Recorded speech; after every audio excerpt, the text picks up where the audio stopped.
com o advento da internet e da tecnologia, a intuição está sendo muito valorizada, porque de qualquer lugar do mundo você pode criar um produto, a gente está aqui conversando, está fazendo alguma coisa. Então, o sujeito intuitivo, ele é valorizado, não é mais o nerd dos anos 80, aquela figura que a gente tinha do cara que era nerd e não conseguia. Você vê que hoje o Elon Musk, ele é uma meta para as pessoas, né? Ele é considerado um exemplo. Então, hoje você tem o que eu chamo da vingança dos nerds, a vitória dos intuitivos. Que eu chamo de tem apocalípticos e integrados, né? Aquela divisão do Humberto Eco. O integrado é o cara que vive como todos os outros, fala como todos os outros, é integrado à normalidade. O apocalíptico é o intelectual, sabe? Alguém que o especialista em alguma coisa. Uma galera que se considera um nível acima da massa. A gente tem dois grupos dividindo a tipologia, que a gente chama de afiliativos e pragmáticos. Os afiliativos, eles respeitam a autoridade, querem pertencer, querem estar ali no coletivo. Seria o que o pessoal vai chamar muito de blue pill, que é a galera que quer pertencer, fazer parte, fazer o que é correto. E essa galera que são os pragmáticos, né, que são mais os SPs e LTs, eles vão querer valores como independência, a melhoria do indivíduo, vão meio que chutar o que havia antes e vão propor coisas novas. Aí você falou, eu traduzi aqui, né, eu falei assim, será que é isso? Às vezes eu sinto como se Platão fosse uma entidade, assim, tudo parece vir de Platão, assim, na cultura ocidental. É verdade isso daí não é brincadeira não, tem até o Russell, que é famoso por ter falado que toda a filosofia ocidental é uma nota de rodapé da República do Platão. Tem uma outra comunidade um pouco maior que a nossa, que é a do Eneagrama, não sei se você conhece esse estudo. Eu ouvi falar isso. São 9 personalidades e a gente trabalha a dor da pessoa, você é um número, tem um número específico. E o Eneagrama também vem de Platão. Então, por isso que eu falo, cara, tudo vem de Platão, é impressionante. O Platão, ele realmente é um gênio de um nível talvez inigualado até hoje, não sei. Você acredita que o Platão, ele seria uma pessoa antidemocrática? Não, ele é, isso daí não dá pra dizer que ele não é, mas ele também, você tem que ver as caras. Em primeiro lugar, a primeira coisa é que ele fala assim, ele fala claramente mesmo num dos textos dele. Eu não falo tudo nos textos. O texto não é uma representação correta do que eu penso. Eu estou tentando fazer você chegar na ideia através do texto. Então você pega um pedaço ali, daí parece, o Platão acha isso. Não. É que ele está falando isso para você perceber que tem uma contraposição óbvia a isso. E daí o que ele quer que você veja é como esse argumento é errado e não como esse argumento é verdadeiro. Assim. Mas ele fala que o verdadeiro ensino é oral. Porque ele dialoga. Porque o cara vai lá e fala, então é isso? Não é isso. É aquilo, é assim. Mas como é que o oral não se torna fake news, né? É um pouco difícil essa coisa do telefone sem fio, assim, da oralidade. É que ele tá pensando não no oral, tipo, passado de milhões a milhões, mas no oral mano a mano, ali na aula, no diálogo. No diálogo. Diálogo mesmo. Tem que ser diálogo. Uhum. Sim, ele era antidemocrático, só que nas cartas dele você encontra ele falando assim, porque ele viveu um golpe de Estado em Atenas e a mãe dele financiou o golpe. Ele era trilhardário por causa da mãe dele, a mãe dele financiou o golpe. Ele, inclusive, ninguém chega perto do Platão, ninguém, perseguiram tudo quanto é filósofo. Ninguém encostou um dedinho no Platão, porque a mãe do Platão financiou o negócio. E ele falou, numa das cartas, acho que a carta 7, ele fala o que aconteceu depois do golpe da democracia fez a democracia parecer o melhor dos regimes do mundo. Quer dizer, ele não é também o antidemocrata, a democracia é uma porcaria, e qualquer coisa melhor. Não, calma. Era melhor o que eles tinham do que a tirania que se impôs depois. Ele é razoável, mas ele não é muito fã da democracia. E tem a ver com a história do Sócrates morrer democraticamente, né? Porque democracia não é só uma coisa só. Tem várias democracias em várias épocas, né? Então, quando você fala democracia para eles, é a democracia ateniense, é aquela democracia. A nossa democracia não é a democracia deles, é diferente. A gente não considera a democracia deles democrática, eles não consideram a nossa democrática. Tipo, como assim mulheres votam? Não é democrático isso. E dentro desse tema da democracia, eu vou para o tema da justiça. O que eu proponho é que, na verdade, tem uma dicotomia que é interessante. Porque tem as pessoas que são... que eu chamo de... tem apocalípticos e integrados, né? Aquela divisão do Humberto Eco.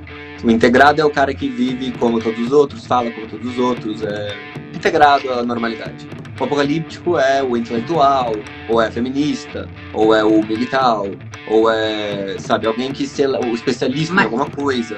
Mas eles vão se alternar, né, nesse sentido, porque a partir do momento que uma coisa se tornar mandatória, o outro passa a ser o que está fora, né? Acho que...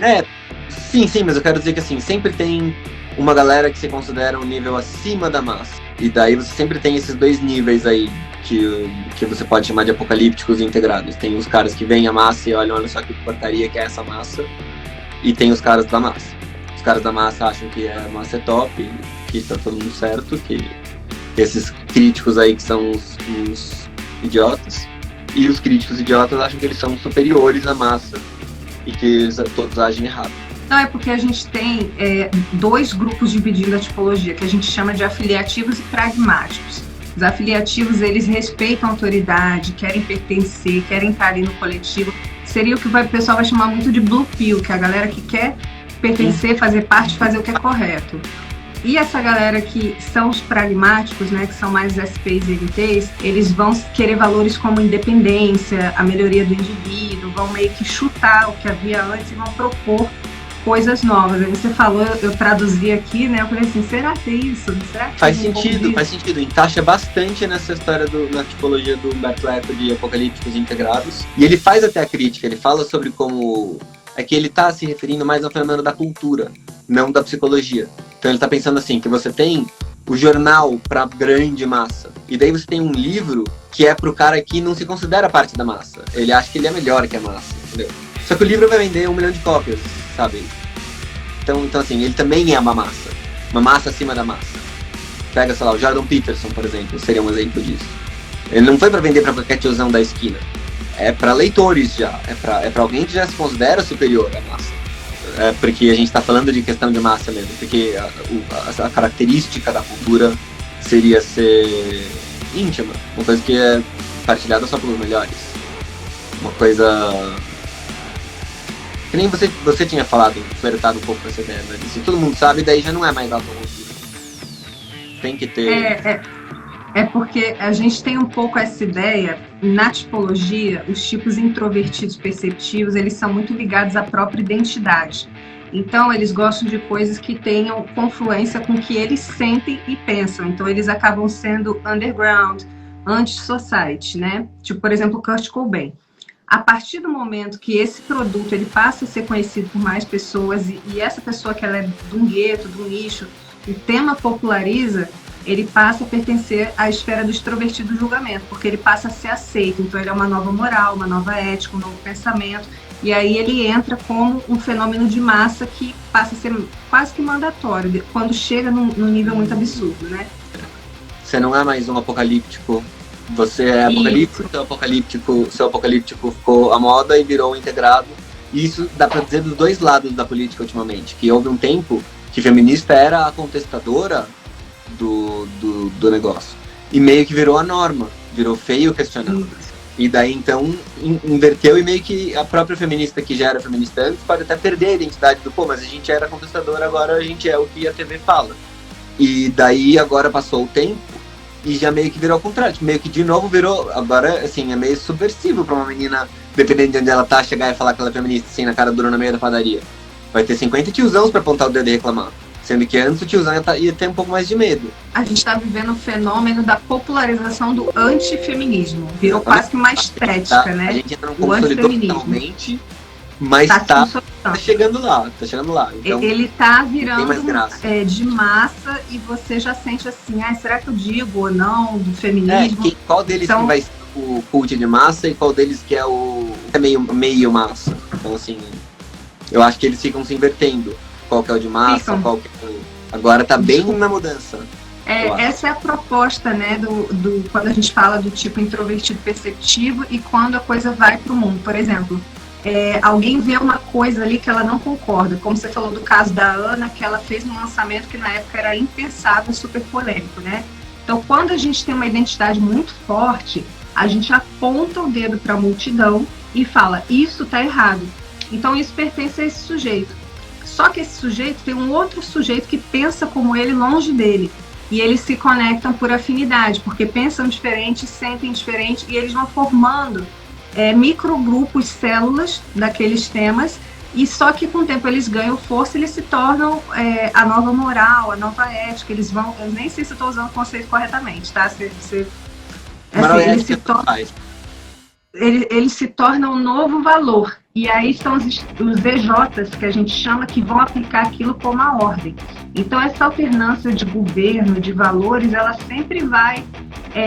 você sempre vai cair nesse gueto e depois você ressurge. Assim, eles são uma cobra correndo atrás do rabo, é infinito. E por que parece ter um fluxo necessário disso daí, de ficar trocando? Porque ela trabalha com conceitos opostos. Então, se o que era de identidade vira de massa, quem é de identidade precisa de uma outra identificação, porque isso aqui já é da massa. Então, a minha identidade é ser oposto a esse aqui. Então, a coisa vai ficando cíclica. Então, esses grupos que focam na identidade, eles precisam de algo que seja somente deles, né? Eles podem construir até uma estética e um diálogo misantropo para demonstrar o quanto eles não pertencem. Sim, isso é uma descrição boa do apocalíptico. O Jung percebeu 8 tipos, tá? Só que quando vai para o sistema de 16 personalidades, esses tipos, eles deixam, por exemplo, o tipo crítico, ele é um tipo. Só que aí passa a ter 2 tipos críticos, porque ele junta, meio que faz uma matemática e dobra. Então, em vez de você falar... Por exemplo, o INTJ, vamos fazer da maneira mais fácil. O INTJ, no Jung, é a mesma coisa do INFJ. É como se o Tesla e o Platão fossem do mesmo grupo, porque são pessoas que não vão para a ação, ficam refletindo, montando um mundo ideal dentro da mente, e depois isso sai, né? Só que o Jung reconheceu que você não tinha só uma função, tipo, eles não poderiam viver somente pela intuição. Então, junto com a intuição, tem que vir ou sentimento ou pensamento para julgar as informações, e o sujeito tem um julgamento. Então, no caso do Platão, ele seria uma pessoa que vai julgar muito de forma ética, humanitária, vai observar relações, né? E o Tesla não, ele vai bolar um plano para colocar em ação, né? Porque ele é da função pensamento extrovertido, então ele vai bolar um plano para botar em ação aquilo que ele sonhou, que ele imaginou. Então, aí você vai chamar de intuição auxiliar sentimento, que é o Platão, e intuição auxiliar pensamento, que é o Tesla. Então, eles vão ter o julgamento diferente. Aí, o que era o tipo, o Jung chama de tipo, é o que as pessoas chamam de função hoje. Então, você quebra os tipos no que eles eram. Então, por exemplo, Platão e Tesla, eles têm o mesmo problema, que eles ignoram a realidade a favor do ideal. O Tesla falava assim, a minha imaginação, as minhas invenções são mais reais do que a própria realidade. Então, era um cara que não importava se as pessoas diziam que ele era louco, não ia dar certo, né? Ele olhava dentro da mente dele, as máquinas estavam prontas, as ideias estavam prontas, então ele só ia criar o plano e executar, né? Então, por isso, quando a gente fala em intuição, acaba falando em inovação, porque são pessoas que acreditam primeiro na visão interior mais do que no que está fora. Então, essa pessoa, ela ignora o que está fora. Mas aí, se você for olhar o Tesla e o Platão, eles ignoram por motivos diferentes. Se você for pegar dentro da filosofia, eu não conheço o trabalho do Nietzsche, mas o Nietzsche é visto como INTJ. Dizem que o Karl Marx estava escrevendo o Capital lá todo empoderado e a mulher dele limpando a casa, trabalhando, fazendo as coisas. Não sei se é verdade. Mas, assim, não deve ser mentira. Eu sei que ele, inclusive, até pegou a serviçal da casa e teve um filho ilegítimo. Então, e deixava o filho entrar na casa. Gente, olha essa situação. Porque o intuitivo introvertido, ele ignora a realidade. Ele vive no ideal. Então, o que acontece? O cara tá lá, nossa, a classe social explora o e a mulher tá lá, tira o pezinho, por favor, deixa eu limpar. E ele nem passa pela cabeça dele. Então, esses indivíduos, eles vão ter dificuldade com o sexo, ou vão querer muito sexo, ou sexo nenhum. Ou eles vão ser pessoas que não são boas para falar de fatos, porque elas podem ter visto uma coisa que estava na mente delas e achar que aquilo era dado real. A tipologia, ela tem dicotomias. A intuição, ela é oposta à sensação. Na sensação, eu digo que os objetos são a realidade, impacto, presença, o que é. E aqui está o sexo, que é o materialismo, né? E a intuição já é o contrário, ela é etérea, espiritual, é o antimatéria, basicamente. Então, a pessoa que está muito dentro da mente, o ponto fraco dela vai ser fora do corpo, entendeu? Agora, se eu tenho uma sensação interior, o meu ponto fraco vai ser a intuição fora do corpo. Então, são alternâncias que fazem de pontos fracos e fortes dos sujeitos. Então, é por isso que eu acabo fazendo o meu método, eu acabo utilizando nas análises os pontos fracos das pessoas. Por isso que eu não faço consulta ao vivo, não demonstro. Aí, se for um tipo que é pensante, tipo, por exemplo, Aristóteles. Aristóteles era pensamento extrovertido, que é o TE. Então, o que auxilia ele? É a sensação? É a experiência? Não, é a intuição. É um cara que criava conceitos. Então, tem essa alternância entre como você julga e como você coleta informação. Isso, às vezes, é visível você conversando com a pessoa e, às vezes, não é. Então, Mas assim, é muito legal. Como você julga e como você absorve a informação. Perfeito, porque ou você coleta com o que você tá vendo, tipo assim, no simples sentido, pô, eu vi que aconteceu isso. Ou com a intuição, olha, eu acho que será assim. Então, pessoas extremamente futuristas, hipotéticas. Eu entendi isso. Daí eu para falar de uma coisa que aconteceu na história da ciência. Porque a ciência foi evoluindo como se fosse uma ciência empírica, tipo, não, a gente tem que olhar as coisas e daí, sabe, aquilo que a gente põe a mão na massa, e daí a gente olha pra flor, a gente olha pra plantinha, põe um microscópio ali e tal, e daí a gente vai descobrir como as coisas funcionam. Só que quem venceu foram os caras que olham pro céu e falam, não, realmente, parece que o Sol tá girando em torno da Terra. Mas eu fiz uns cálculos aqui na minha cabeça e eu acho que não, ó. Eu acho que na verdade é outra coisa que tá acontecendo. Na verdade, isso aqui é tudo uma ilusão e a gente que tá girando. E esses caras são os caras que ganharam. Os caras que negam a evidência dos sentidos e tipo, caem no dogmatismo do cálculo e eles estavam certos. E o Platão a sensação. A gente tem uma questão que a sensação ela sempre foi muito demonizada pela Igreja Católica. Não, e pela filosofia ocidental também. A sensação é um negócio. Tipo, sempre teve uma briga dos filósofos da sensação contra os filósofos de que a sensação é do mal e enganadora. Então tem os dois lados. Com o advento da internet e da tecnologia, a intuição está sendo muito valorizada, porque de qualquer lugar do mundo você pode criar um produto, a gente está aqui conversando, está fazendo alguma coisa.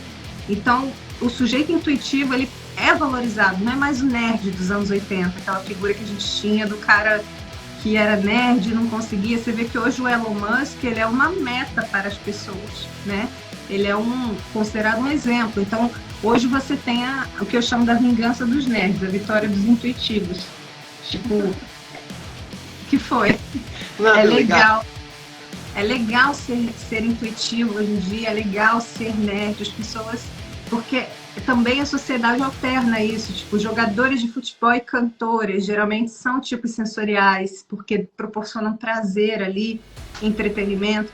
Então, o intuitivo, geralmente, eu tenho muitas pessoas que me seguem, que são muito jovens e não se identificam com a família, com as pessoas, acham todo mundo muito prático, pouco imaginativo. Não que o sensorial se resuma a isso, mas eles sentem uma necessidade de falar de outros assuntos, de ampliar o arco de visão, e eles sentem que no Brasil, tipo, eu não pertenço, sabe? Eles têm uma certa dificuldade de encontrar pessoas como eles. Mas não adianta, pode sair do Brasil que é a mesma coisa ou pior até em vários lugares. Tipo, os americanos são piores que a gente. Muitas dessas coisas que a gente reclama. Mas realmente tem um problema de desconexão entre as pessoas, parece, porque agora cada um tem o seu próprio custom feed, os seus jogos. Tem dois tipos de red pillar, tem dois tipos de apocalíptico, dois tipos de cara que vê a real na tradição platônica. Um vai dizer assim, não, a justiça, a lei, essas coisas que os homens consideram que não são a mesma coisa, mas tanto faz nesse caso. Que assim, essas coisas que os homens consideram e postulam como justas, elas são uma fantasia. É isso que o cara vai dizer. Elas não são verdadeiras. E daí tem dois jeitos de dizer o que elas são. Tem uns caras que vão dizer assim, elas são o que os mais fortes inventam e botam lá em lei e em regra e tudo mais, porque eles são mais fortes, eles podem impor as regras que eles querem, e daí os fracos que obedeçam as regras. E tem o outro lado que vai dizer, não, na verdade, são os fracos que se juntam e fazem regras para proibir os fortes de se elevar. E deixa eu jogar aqui, ativar uns comentários para ver o que a galera acha aqui. O que vocês acham, gente? A justiça... Lado. Porque, vou dar nome aos bois. Tem o Trasímaco, é o cara que é famoso por defender que a justiça é a conveniência do mais forte. Quer dizer, ele fala, os mais fortes vão lá, impõem a lei, e você que é fraco obedece. E daí tem o Callicles, no diálogo do Gorgias, defende que é como os fracos se juntando para coibir os mais fortes. A Ayn Rand é outra mais moderna também, que pode ser vista desse lado da discussão. E enquanto que o Marx é o cara que vai estar desse lado aqui, que vai dizer, não, as leis, não sei o que, a moral burguesa, blá blá blá, é uma manifestação dos poderosos. Então a questão seria se essas regras são uma manifestação dos poderosos para oprimir quem já está oprimido, ou se elas são meio que um retorno do recalcado que consegue controlar os controladores por meio de regras. Pega os mais fortes e bota eles no lugar deles. Os mais fortes é que definem justiça. A Grazi colocou aqui, a justiça ajuda os mais fortes, infelizmente. Gustavo, lei dos mais fortes. Igor falou Trasímaco, Polo e Callicles. João, me diga uma revolução liderada pelo povo e entenderá quem está certo. Aleph, concordo com a primeira alternativa, os fortes fazem as regras. Paulo, os mais fortes usam a retórica do fraco. Olha, isso aí é um red pill da geral, esquerda, parece hein? concordar. Depende do que se entende por justiça. O Júlio aqui, doutor da USP aqui, contestou. Depende do que se entende por justiça. O Júlio já quer... Quando a gente está falando em justiça, daí dependeria de se a gente está falando das leis ou do que é justo em si mesmo. A gente poderia até dizer que tem tipo uma red pill de direita e uma red pill de esquerda. E daí a red pill de direita é do Nietzsche, é do Callicles, é do pessoal que vai dizer não, essas regras e leis e o governo e tudo aí, é os fracos que se juntam para oprimir nós fortes que queremos ter um monopólio econômico sobre os mais fracos. Peraí, tem um fã teu aqui, Luiz Silveira. O ideal da justiça é a definição de Callicles, mas na realidade ela é um instrumento de poder. O pessoal justiça é uma ilusão, justiça é dos mais fortes. Temos justiça como um conceito ético. Acho que teria que pensar em justiça como sistema nesse caso. Esse aqui é filósofo também, William. Também acho que depende, mas justiça objetiva não deveria favorecer nenhum nem outro. Neutralidade. Não, mas é porque essa ideia não é... Tipo, esses caras não estão falando de como deveria ser. Eles estão falando do que é. Tipo, na real, hoje em dia, na vida, no seu país, na sua terra, o que é considerado justo? A lei, por um lado, e o que é considerado justo por outro, e onde eles batem, principalmente. É uma manifestação da força do forte ou do fraco tentando conter o poder do forte? Tipo, leis anti-monopólio seria um fraco tentando conter o forte. E leis que facilitam o monopólio seria alguém tentando conter tentando ajudar o fraco, sei lá. Me perdi na frase. Mas acho que ficou claro. Todo mundo que tá aqui, gente, conhece a personagem Light Yagami. A gente vai agora discutir essa questão. Light. Vamos falar do... O Light estava errado ou estava certo? Se matem aí, vai. O Light tem razão, hein, mano. Peraí, o Light... Não, o Light é o L ou o Light é o Kira? O Light é o Kira. Kira tem razão, com certeza. Obrigado por assistir o filme até o fim. Se você gostou, lembra se você deixou um joinha, deixa um comentário qualquer aí, nem que seja só um Ei Platinho, trademark do Copini. E considere se tornar um membro do canal. Custa apenas R$ 7,90 por mês. Você ganha acesso a 270 vídeos, mais de 270 vídeos exclusivos para os membros. Eles estão organizados todos na primeira página do canal. No computador é facinho ver, no celular você vai ter que ficar scrolling para baixo, que daí você vai achando as playlists. Mas é fácil, não tem erro. E daí tá lá, curso 1, curso 2, curso 3, curso 4, curso de filosofia, curso de antropologia, curso de sociologia. todos baseados na minha formação. Eu sou formado em filosofia, mestre em sociologia pela PUC de São Paulo. Todos os cursos que eu dei foram baseados em matérias que eu tive na faculdade, ou no mestrado ou na graduação. Então é esse o nível dos cursos. Além disso, você ganha acesso aos grupos de discussão exclusivos do Telegram e do WhatsApp. E você me ajuda, que o dinheiro que o meu canal gera são vocês, membros do canal, que me carregam nas costas, que carregam esse canal nas costas. Então eu agradeço imensamente aos membros do canal. E convido você a se tornar um também. Muito obrigado. E vejo vocês no próximo vídeo. E antes que eu esqueça, entrem no meu Telegram, gente.